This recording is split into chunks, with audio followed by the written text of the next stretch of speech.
Lumipat ang eksena sa pamilyang Jiang kung saan nagaganap ang isang pagpupulong ng pamilya. Nakaluhod si Jiang Hong, iniisip sa sarili, patay na si FA, at ako ang pangunahing sospek. Gaano man ako magpaliwanag, walang maniniwala sa akin. Kung hindi lang ako nakisangkot kay Luchin, hindi sana nangyari ang lahat ng ito. Mariing tanong ni Grandpa Gian, sabihin mo sa akin, anong nangyari?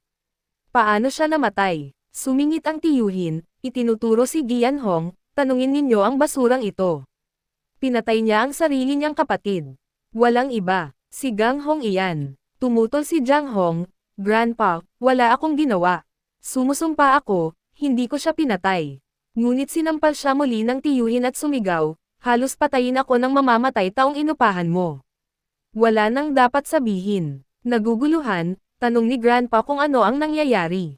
Umiiyak na nagmakaawa si Jiang Hong kay Grandpa na pakinggan siya, ngunit tumingin si Grandpa sa paligid sa kaguluhan at mapait na nagtanong kung may natitira pang kahit kay titing na kabutihan sa kanila.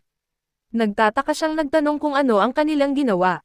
Sinubukang kumbansihin ni Jiang Hong na hindi iyon ang mukhang nangyari, ngunit bumaling si Grandpa kay Yong at malamig na inutusan siyang pugutan ng ulo si Jiang Hong.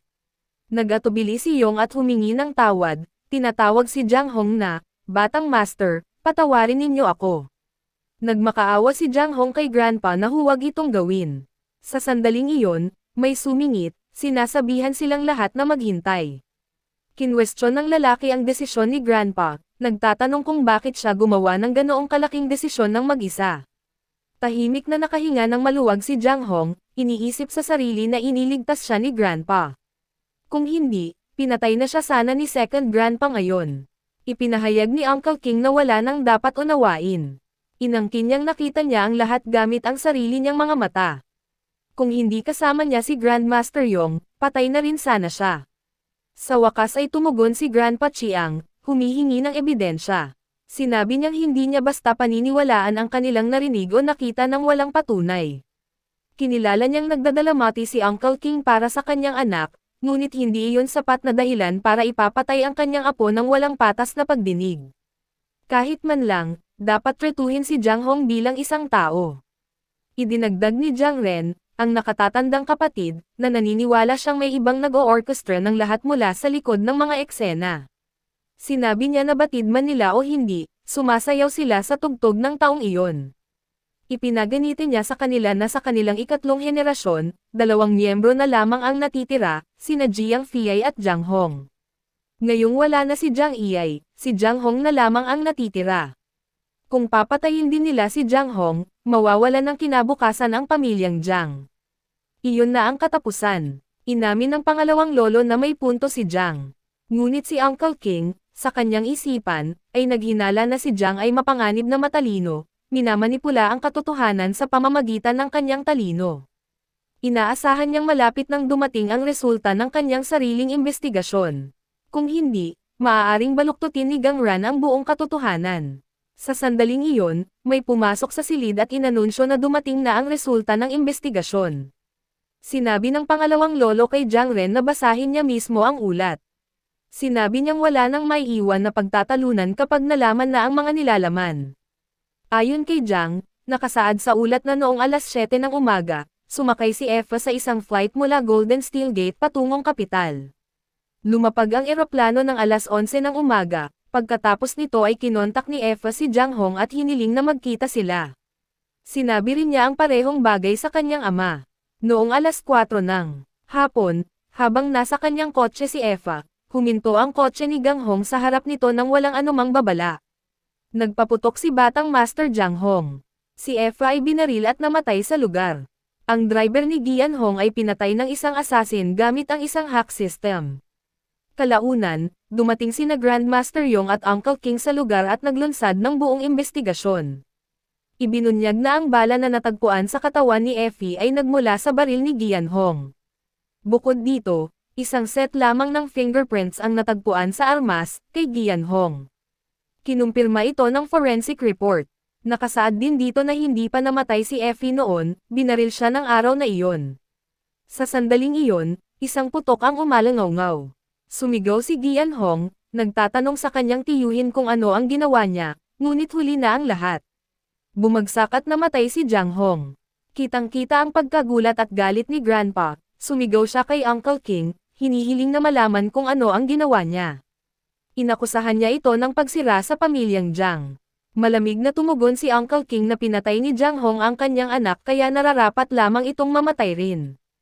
Labis na nadismaya si Jiang Ren at sinabing maaaring mukhang makatwiran ang ginawa ni King, ngunit nagdulot lamang ito ng mas maraming pagkawasak. Ipinaginitin niya sa lahat na hindi maliit ang pamilyang Jiang, malapit nang magtipon ang bawat miyembro, at pagkatapos ay mag-uusap sila. Lumipat ang eksena sa mansyon ng pamilyang Li. Napansin ni Li Ji, ama ni Lai Mei, kung paano sa loob lamang ng isang buwan ay sumiklab ang isang nakamamatay na labanan sa pagitan ng dalawang magkapatid na Jiang, na nagresulta sa kanilang parehong pagkamatay. Ipinagluksa niya kung paano nahulog sa kaguluhan ang buong pamilyang Jiang. Nagtaka siya kung paano bumilis ang pagkasira ng mga bagay, lalo na't buhay pa ang tusong sigang. Nagduda siyang mahina ang pundasyon ng pamilyang Jiang. Sa sandaling iyon, pumasok si Luan at nagtanong kung bakit siya pinatawag. Hiniling ni Li Ji na umupo siya sa tabi niya. Lumipat ang eksena sa isang oras bago iyon. Nag-iisip si Yulan. Nagtaka siya kung bakit hindi pa umaalis ng bahay si Luan mula nang dumating siya. Hindi ba ito nagtatrabaho? Naisip niya, at kung hindi siya nagtatrabaho, saan galing ang lahat ng perang iyon? Sa sandaling iyon, may kumatok sa pintuan. Pagbukas niya nito, tanong ni Yulan, sino po sila? Tumugon ang lalaki sa pintuan, dito po ba nakatira si Mr. Luan? Pinapunta po ako ni Master Li. Bamulong si Yulan sa sarili na pamilyar ang pangalan. Pagkatapos ay bigla niyang naalala. Si Li Ji ang number 1 ranked Grandmaster sa Sky Dragon list ng kanilang lungsod. Nang tanungin niya kung tunay siyang pinapunta ni Li Ji, masayang tumango ang lalaki at kinumpirma na ipinadala siya ng Master. Sinabi niyang gustong personal na makausap ni Li Ji si Mr. Luan at pinakiusapan siyang ihatid ang mensahe. Magalang na tumugon si Yulan, sinasabing labis niyang hinahangaan si Li Ji dahil lubos siyang iginagalang sa buong lungsod. Hinikayat niya si Luan na makipagkita rito, iginigiit na walang masama roon.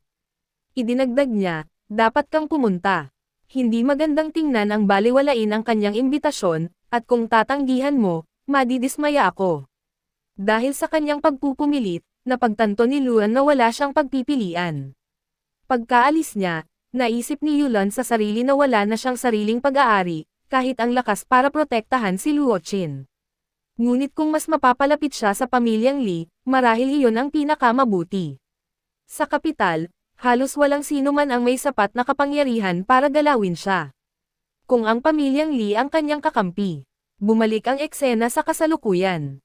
Hinarap ni Li Ji si Lu Qin at sinabing, kaya ikaw pala ang apo ng pamilyang Shon, ang nawala sa loob ng 20 taon. At ngayon lang bumalik, ang iyong ina ay dating kilala bilang reyna ng negosyo sa lungsod na ito. Kahit pagkatapos niyang humiwalay sa pamilyang Shon, nagtayo siya ng isang malaking imperyo ng negosyo sa kanyang sariling pagsisikap. Ipinaliwanag niya na kamakailan ay sapilitang kinuha ng pamilyang Shon ang lahat mula sa kanya, hinuberan siya ng lahat ng kanyang ari-arian. Idinagdag ni Li, sa pagkakaalam ko, walang mali sa lahat ng sinabi ko.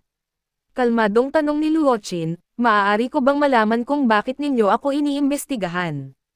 Tumugon si Li Ji na natural lamang na siyasatin ang lalaking naiulat na nakikipag-date sa kanyang mahal na anak. Sinabi niyang gusto niyang suriin ang mga kakayahan ni Luo Chen batay sa nabasa niya. Hindi niya iniisip na kwalipikado si Lu Qin para sa kanyang anak. Habang tumatalikod si Lu Qin para umalis, sinabi niya, kung gayon, hindi rin naman ako interesado sa anak ninyo. Dahil malinaw na walang saysay ang pinag-uusapan natin, wala akong nakikitang dahilan para ipagpatuloy ang usapang ito. Nagulat si Li.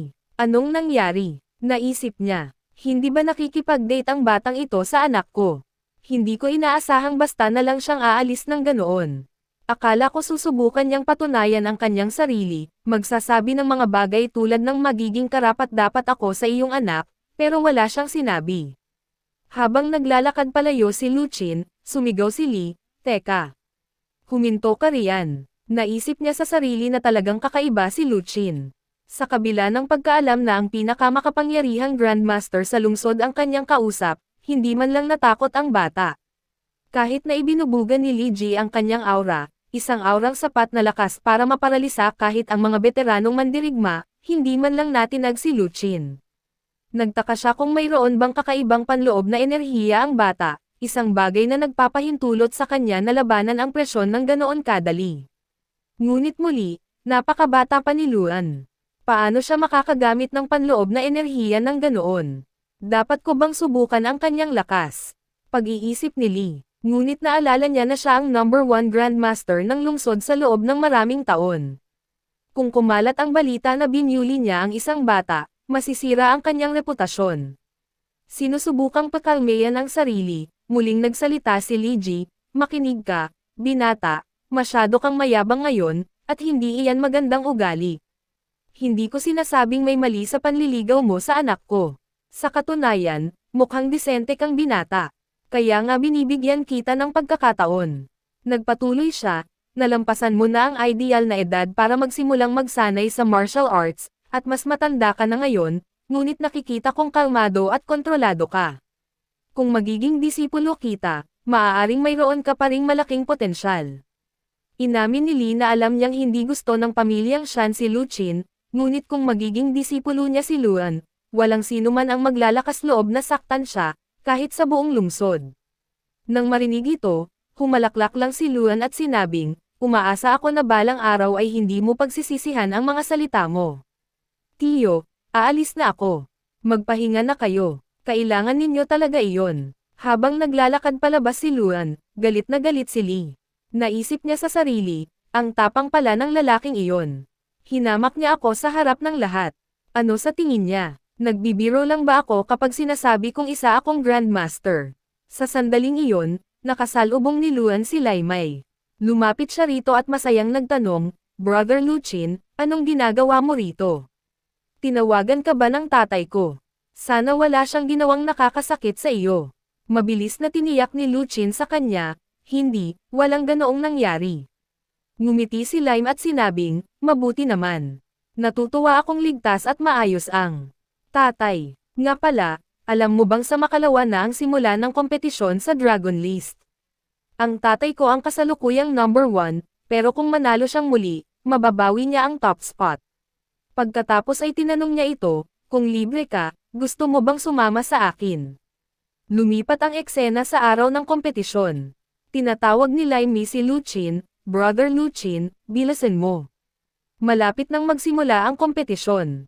Dumating sila sa arena habang nagaganap ang isang matinding labanan. Masiglang naghiyawan ang mga manonood, halatang humanga. May sumigaw mula sa karamihan, Old You, kahanga-hanga iyon. Tumingin si Liay sa paligid at nagtanong, kompetisyon sa Dragon List ngayon, kaya bakit may mga dayuhan dito? Ipinaliwanag ng isang nakatayo sa malapit, bago ka siguro rito. Nahuli ka at napalampas mo ang isang hindi ka panipaniwalang palabas. Sa Sky Dragon List, mga Chinese Masters lang ang dapat lumaban, pero hindi ibig sabihin noon na hindi maaaring sumali ang mga outsider. Kung sa tingin ng isang tao na kaya niya, maaari niyang hamanin ang sinumang fighter at kunin pa ang kanilang ranggo. Nagpatuloy siya, ang dayuhang iyon ay isang hindi kapanipaniwalang fighter. Mula nang dumating siya, 10 makapangyarihang masters na ang natalo niya. Kanina lang, pinabagsak niya ang rank 3 fighter ng Dragon List, at ngayon hinahamon niya si Old You, ang kasalukuyang pangalawang ranggo. Ipinapalagay ng mga tao na hindi magtatagal ang dayuhan laban kay Old You. Bumaling si Liay kay Luo Qin at nagtanong, Brother Lu Qin, ano sa tingin mo? Buong kumpiyansang tumugon si Lu Qin na matatalo ang matandang iyon. Biglang sumingit ang isa pang lalaki sa malapit, Hoy, bata! Huwag kang magsalita ng ganyan. Hindi basta-basta master si Old You. Pangalawa na siya sa ranggo sa loob ng maraming taon at mayroong cloud-destroying palm. Kung gagamitin niya iyon, walang laban ang dayuhang iyon na may gintong buhok. Garantisado kong hindi matatalo si Old You. Kalmadong tumugon si Luan, bueno, panahon ang magsasabi kung sino ang tama. Sa loob ng arena, nagkaharap si Old You at ang dayuhan. Sumanghel si Old You, kayong mga dayuhan, sobrang mayayabang kayo. Paano ninyo nasasabing walang silbi ang mga Chinese Grandmasters at madali silang talunin? Tingnan natin kung paano ninyo haharapin ito. Nagpakawala siya ng isang malakas na palm strike, ngunit sa gulat ng lahat, walang kahirap-hirap itong naiwasan ng dayuhan. Ngumisi ang dayuhan at sinabing, kung wala akong lakas, magsasalita ba ako ng ganito kalaki mula nang maglakas loob akong magsalita? Siyempre, mayroon akong paninindigan. Matanda, ipapakita ko sa iyo sa ilang sandali kung gaano kalaki ang kapangyarihan ko. Naisip ni Old Yu sa sarili, paano biglang bumilis ang lalaking ito. Mukhang unti-unti niyang pinapataas ang kanyang kapangyarihan. Kailangan ko talagang gamitin ang aking destroying palm. Sumigaw ang dayuhan, Old Yu, may inaitan na ako. Oras na para tapusin ito. Pagkasabi nito, sumugod siya kay Old Yu, na nagpakawala naman ng kanyang cloud-destroying palm. Sa mismong sandali, ang pagbanggaan ng kanilang mga atake ay nagdulot ng isang malaking pagsabog na yumanig sa buong arena. Napasinghap ang mga tao sa karamihan, pinupuri ang kapangyarihang kanilang nasaksihan. Nagkomento si Luan, nagtatapunan lang sila ng alikabok at enerhiya. Kung pinagsama nila ang kanilang kapangyarihan sa isang nakatutok na atake, mas magiging epektibo iyon. Karamihan sa mga tinatawag nilang masters ay mahilig lang magpasikat ng kanilang lakas imbes na gamitin ito ng tama. Nang mawala ang usok, nakita si Old Yu na malubhang nasugatan at halos hindi na makatayo. Hindi makapaniwala, bamulong siya, paano ako natalo? At pagkatapos ay bumagsak siya. Tumayo ang dayuhan sa ibabaw niya at kalmadong sinabi, tapos na ang aking warm-up. Namangha ang mga manonood. Bulalas ng isa sa kanila, tinalo niya si Old Yu sa isang seryosong atake lang. Paano iyon posible? Dagdag pa ng isa, matagal na siyang lumalaban, kahit laban sa mga Grandmasters. At gayunpaman, walang kahit isang kunot sa kanyang noo. Sumusumpa ako, kahit si Mr. Beast pa ang dumating, walang siyang magagawa. Tumingin ang dayuhan sa VIP section at direktang nagsalita sa Grandmaster, Grandmaster Lee, nakita mo mismo. Natalo na ang lahat ng iyong mga fighter. Ngayon na ang panahon na ang hindi pa natatalong kampyon ng Dragon List, ang hindi natalo sa loob ng 10 taon, ay lumabas at harapin ako. Tumugon si Lee, Mr. Gorl, pinadala kita para tingnan kung gaano ka kahusay. Dagdag pa ni Gorl, sa tingin ko, nalaman mo na rin iyon ngayon, kaya bakit hindi ka nalang pumunta rito ng mabilis? Natalo ko na ang bawat isang tao sa top 10 isa-isa. Sa ganoong paraan, sa kalaunan, walang sino man ang makakapag-akusa sa akin ng pandaraya. Pumasok si Grandmaster Lee at nagkomento sa kumpiyansa ni Gorl, mukhang sobra kang nagtitiwala sa iyong kapangyarihan. Sabihin mo sa akin, bakit mo hinahamon ang Sky Dragon List? Ginagawa mo ba ang lahat ng ito para lang patunayan ang iyong sarili? Kalmadong tumugon si Gorl, sa totoo lang, mayroon akong matibay na dahilan para maging narito. Narinig ko na sino mang mag-rank first sa Sky Dragon List ay binibigyan ng isang espesyal na karapatan, makakakuha sila ng access sa anumang lihim na martial arts technique. Sa bansang ito, kasama ang ganap na kontrol dito. Noong nakaraan, ang ating bansa ay nakapagpaunlad ng maraming makapangyarihang teknik, ngunit ninakaw ninyo ang marami sa mga iyon. Ngayon, naparito ako upang bawiin ang lahat ng orihinal na sa atin. Tatalunan ko kayo, at ang ating mga teknik ay babalik sa tahanan. Kitang-kitang nagalit si Grandmaster Lee at nagtanong, anong sinabi mo? Ilang nakatayo sa malapit, na ngayon ay nagagalit din, ang nagsabi, huwag kang ang mangarap.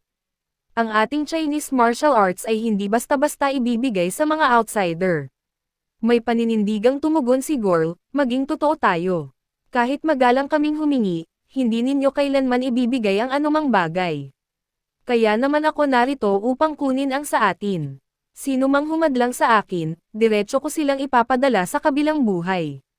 Matatag na sinabi ni Grandmaster Lee, kung ganoon, wala nang natitirang sasabihin. Nag-aalalang bumaling si Miss Lai kay Luchin at nagtanong, mananalo kaya ang tatay ko? Tumugon si Luchin, hindi, matatalo siya. Sumugod sa kanya ang isa pang galit na nakatayo sa malapit, hoy, bata. Saang bansa ka ba galing? Tiyak na kasama ka ng dayuhang iyon.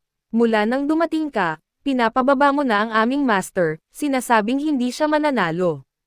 Hindi mo man lang siya sinusuportahan. Kalmadong ipinaliwanag ni Luan, kung nakatakdang matalo ang isang tao, matatalo siya. Walang kahit anong paghihiyawan ang makakapagtakip sa agwat ng kapangyarihan, maliban sa katotohanan. Kung mahina ka, tiyak kang matatalo. Lalong, nagalit ang iba sa karamihan. Talagang walang katuturan ang sinasabi ninyo. Paano kayo naglakas loob na magsalita ng ganyan tungkol sa aming martial arts at sa aming Grandmaster? Naisip ni Luo Qin sa sarili, kung martial arts lang ang pag-uusapan, halos pareho lang silang dalawa. Pero si Gorl ay nagtataglay din ng ibang kapangyarihang dating taglay din ni Jun. Naniniwala akong nakuha ni Gorl ang kanyang mga kakayahan mula sa Death Game. Sa sandaling iyon, inilunsad ni Mr. Lee ang kanyang pinakamakapangyarihang teknik, ang Stonebreaker. Ang impact ay nagdulot ng isang malaking ulap ng alikabok. Nagtaka si Grandmaster Lee, tapos na kaya? Ngunit sa pamamagitan ng usok, lumakad si Gorl patungo sa kanya, sinasabing, hindi gumana ang atake mo, Mr. Lee. Nakikita ko ang takot sa iyong mga mata, at labis kong ikinatutuwa iyon. Pagkatapos ay sumugod si Gorl at direktang inatake si Grandmaster Lee. Nagulat si Grandmaster Lee at naisip sa sarili, imposible ito. Hindi gumamit ng anumang enerhiya si Gorl para depensahan ang sarili laban sa atake ko, pero madali niyang binasag ang depensa ko. Walang sino man ang nakapagpatama sa akin dati. Siya ang unang nakabasag sa muscle guard technique ko. Pagkatapos ay ipinahayag ni Gorl, Mr. Lee, talo ka na. Tumugon si Mr. Lee, hindi ito martial arts. Maaari mong linlanggan ang lahat dito, pero hindi ako. Iba ang pinapractice mo. Binaliwala ni Gorl ang pahayag at hinawakan si Mr. Lee sa kwelyo, nagbabala, mukhang hindi mo naiintindihan. Natalo ka na. Ayon sa mga patakaran, lahat ng pag-aari ko ngayon ay dapat ibigay. Kung hindi, babuliin ko ang leeg mo dito mismo. Idinagdag niya, at huwag mong isiping pinipilit ko ang kahit ano. Kung sino man dito ang gustong humamon sa akin, malaya silang sumubok. Isa akong maginoo. Bibigyan ko ang lahat ng patas na pagkakataon. Natarante si Miss at nagtanong, Luo Qin, anong gagawin natin? Nasa panganib si tatay. Tiniyak ni Luo Qin sa kanya, kung totoo ang sasabihin ko, naghuhukay ng sarili niyang libingan ang dayuhang iyon. Hindi mo kailangang mag-alala. Samantala, hinarap ni Gorl ang karamihan, bibilang ako hanggang 3. Kung aamin si Mr. Lee natalo siya at ibibigay ang martial arts technique, palalayain ko siya. Pero kung hindi, sisimulan kong patayin ang lahat dito isa-isa hanggang makuha ko ang ipinunta ko. Nagdulot ito ng kaguluhan sa karamihan. Galit silang sumigaw, Grandmaster Lee, huwag mo siyang bigyan ng kahit ano. Kung kailangan nating lumaban, lalaban tayo. Mayroon tayong hindi bababa sa 10 Grandmasters dito. Sama-sama natin siyang pababagsakin. Itinuro ni Gorl kung gaano kinerbyoso ang lahat at sinabing inaanyayahan niya mismo ang lahat ng Masters, 10, 20, 50, kahit ilan pa sila, na sabay-sabay siyang sugurin. Nangatuwiran siya na ang sabay-sabay na paglaban sa lahat ay makakatipid sa kanya ng oras. Kung isa-isa niya silang lalabanan, mahuhuli siya sa kanyang flight. Tumugon ang isa sa mga master, ang ganoong halimaw ay hindi dapat bigyan ng kahit ano. Sa halip, dapat silang magtulungan at patayin siya ng sabay-sabay. Sumingit si Master Lee, sinasabihan ang iba na huwag magpadalos-dalos at umatras. Ayon sa kanya, hindi sukat akalain ang kapangyarihan ni Gorl. Kahit na nagtutulungan ang lahat, naniniwala siyang tiyak silang magdurusa ng mga pagkalugi. Kaya naman pinayuhan niya ang lahat na umatras habang may pagkakataon pa sila. Sinabi niyang pipigilan niya ang halimaw sa ngayon.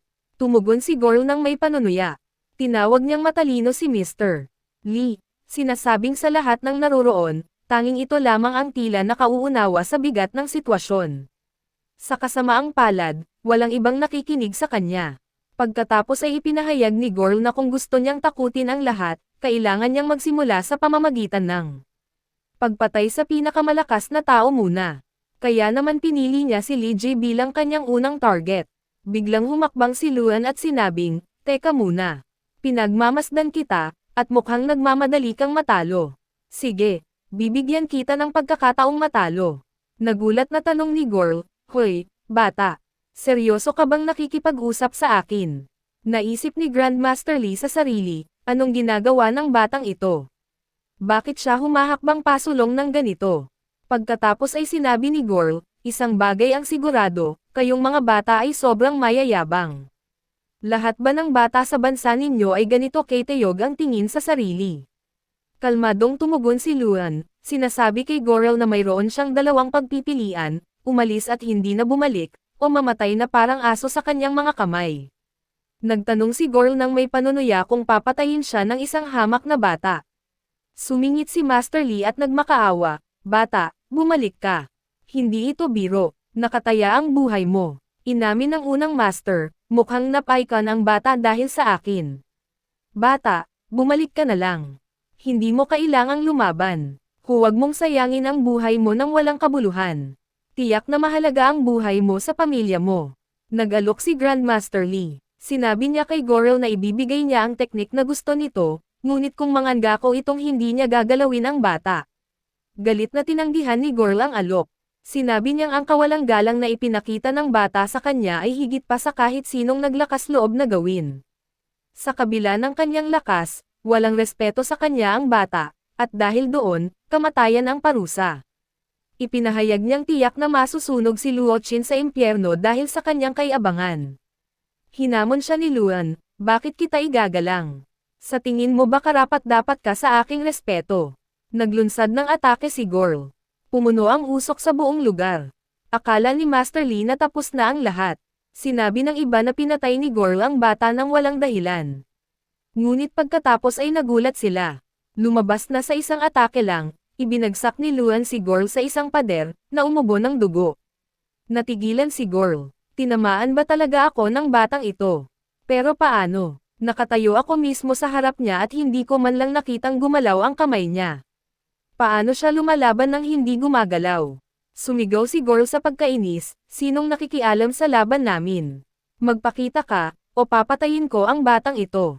Bamulong ang iba sa hindi makapaniwala, kahit ang pinakamakapangyarihan nating Grandmaster Lee ay hindi man lang nagalusan si Coral, pero isang sampal lang mula sa batang ito ang dumurog sa kanya. Siguro naiintindihan na natin kung sino talaga ang batang ito. Dagdag pa ng unang master, ganoong kabataan, ganoong nakakatakot na kapangyarihan. Iisa lang ang taong maaaring iyon, ang Grandmaster ng Haidong, ang pumatay kay Grandmaster Fong Tami. Galit na sumigaw si Gorl, hayop ka.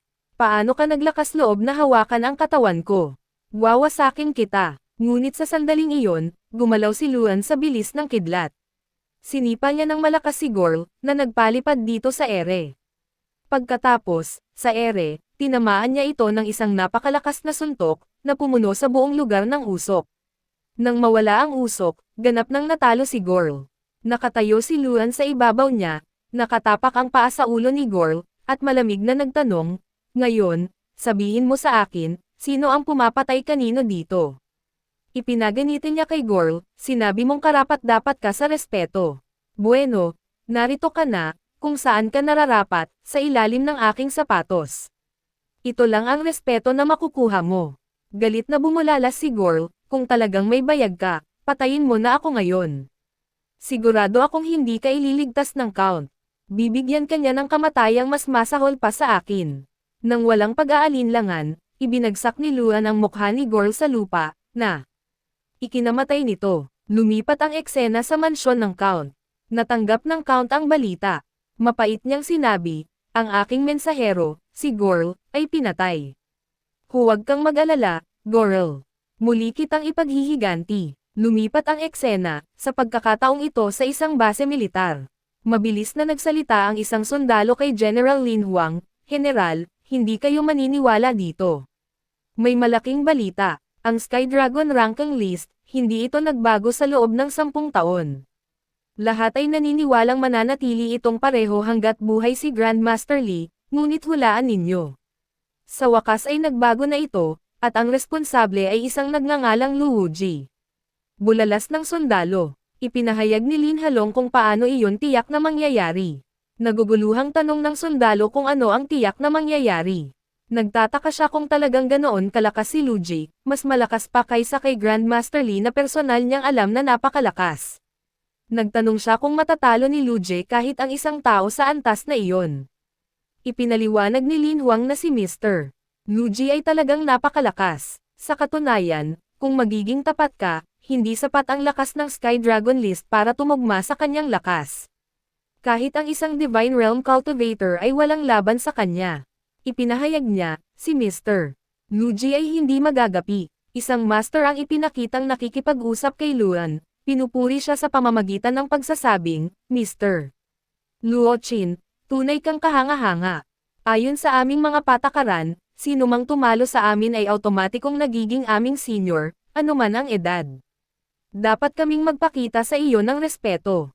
Hinarap ni Grandmaster Lee si Luchin at sinabing sa wakas ay naiintindihan na niya ang ibig sabihin ni Luochin noong nakaraang araw. Humingi siya ng tawad at inaming hindi siya dapat nagsalita ng padalos-dalos. Mabait na tumugon si Luchin, sinasabing hindi siya kailanman nagagalit sa mga taong nagsasalita dahil sa kamangmangan.